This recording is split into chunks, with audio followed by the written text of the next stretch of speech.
Alright, here's something I'm going to show you if nobody knows how to do it. It's a simple installation of a firing pin spring in an old exposed hammer shotgun, double barrel or even single barrel. This one is, I think, is 1869, 1870, and it's a J.P. Claybro and Sons, or Brothers, I mean. Beautiful, beautiful shotgun, as you can see. It's got the original metal butt plate. It's got a little shield here, silver shield on the stock. Beautiful engraved end cap. As you can see, it's got gorgeous engraving on the receiver, on the side. Look at the beautiful hammers. Just a all-around beautiful English American, I say, because they're from America and they established themselves in England.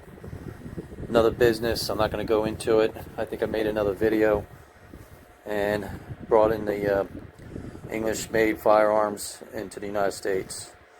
So the domestic barrels. This one is the laminate steel. Gorgeous, gorgeous patina. And look at the forearm. It's really, really nice shape. And this one is 110% shootable. Let me turn it around this way so you can see a little bit better. As you can see, the name, the J.P. Claybro and Brothers right here. I mean, look at the lock. Isn't that gorgeous? I think I said that on my last video. And look at the beautiful domestic barrel. Or Damascus. Domestic, listen to me. Sorry guys, I'm tired right now today. So, all original. Has just some slight pitting inside the barrels. This is a 10 gauge, but not bad at all. Very little pitting in the barrels. I mean, look at the quality. I mean, they just don't make stuff like this anymore unless you pay huge amount of money. I mean, a lot of money.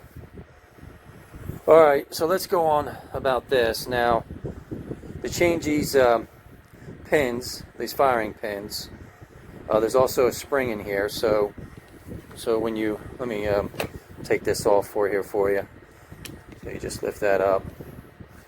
And then I'm going to take the barrels off. There you go. So, as you can see if I could do this so you guys could see. Alright, so each, of course, each barrel has a separate firing pin. Now, I did replace the left side firing pin already, so just cock your hammers back, which one you're going to replace. I did replace this one, not the firing pin, but I replaced the spring. And here's the spring. It's only half the size that was in there. It was shot. So the spring had to be at least double the size on what it is now, but it disintegrated, and the firing pin in this one was just completely shot. But when you see the firing pins exposed on the outside, that means the spring is either broken or it's not functioning correctly. So what you want to do is take your finger, press down. You see how nice and springy that firing pin is? Pops right back up. So if you look at it here from the side, you can see it coming, protruding through. Pops right back up. So when the hammer drops, boom, hits the shell. Pops it right back up and you shouldn't feel it. So what you do is you get the right wrench or socket. Make sure it's the right one so you don't strip. Now, like I said, I just replaced this one. So this one still has the original spring maybe in it, but you can see the firing pin is starting to get beat up than this one because this right side was used more.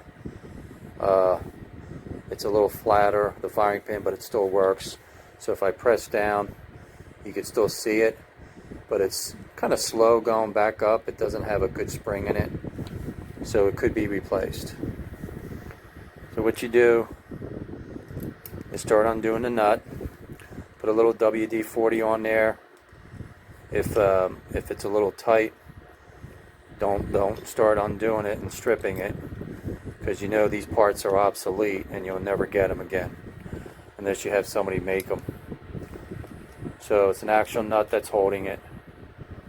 Just unscrew then till it pops out, and you'll see there's your spring. Okay, take the spring off, and there's your firing pin. Now if you want to just take the firing pin off, oh that's right, this one's already flattened. See, since this one's flattened all the way around, I won't be able to pull it through the nut there, so which is okay. That's fine, but one day I'm going to replace that. But what I have to do is I could get a new spring and just put a better spring on there, so it'll be a better pin spring release. So what you could do is you could take a regular pen, you know, one of those pens with a top spring when you push the button down, and if it's big enough, the diameter, you could just cut this and use that for a like that, and use that for a spring.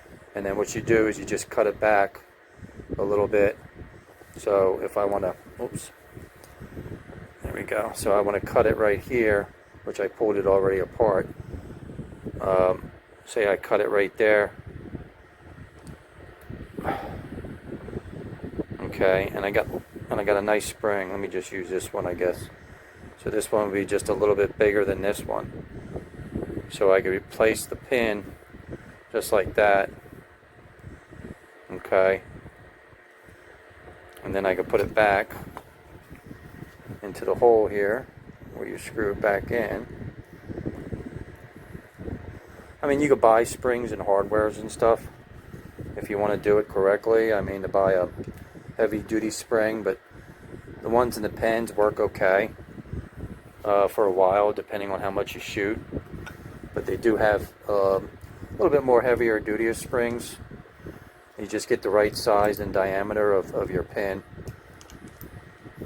Let's just tighten this up.